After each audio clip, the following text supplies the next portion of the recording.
Nataka kuomba wakati huu ukuwe wakati wa maendeleo. Viongozi wote wakuwe waanjibike kuleta maendeleo ambayo tumeahidi watu.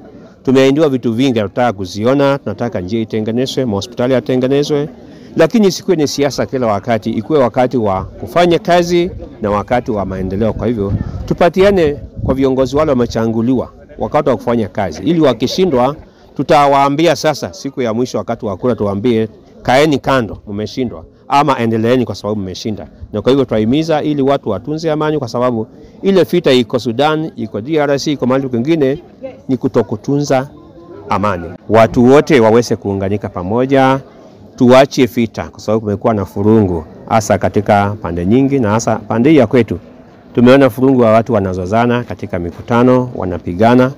Unasema tuweze kuvumiliana, na ili watu wote tuweze kukaa pamoja tukiwa na misimamo tofauti, nao viongozi na sisi tuweze kuelekeza watu wetu vizuri. Tunataka kukashifu viongozi wote ambao wanatembea na guns. Hakuna siasa nzuri ya guns. Tunataka au viongozi, hiyo sio mwelekeo mzuri, lakini tunataka watu wahubiri amani, tukae kwa amani. Kile kingine tunataka kuhimiza watu wetu, leo tumekuwa na cabinet secretary wa serikali ya Kenya, Dr. Monica Juma, na tumeambiwa SHA huku kwetu iko chini sana, na ni shinda sana kama watu wamejiandikisha kwa SHA. Kwa hivyo watu wachukue kitambulisho yao na namba ya simu wajiandikishe. Imekuwa rahisi sana. Sisi kama mapadri wa Dayosisi ya Kitui wiki iliyopita tuliandikishwa sisi wote na tukaweza kuwa katika SHA, na tunahimiza Wakristo wote na wananchi wote waweze kuingia kwa SHA.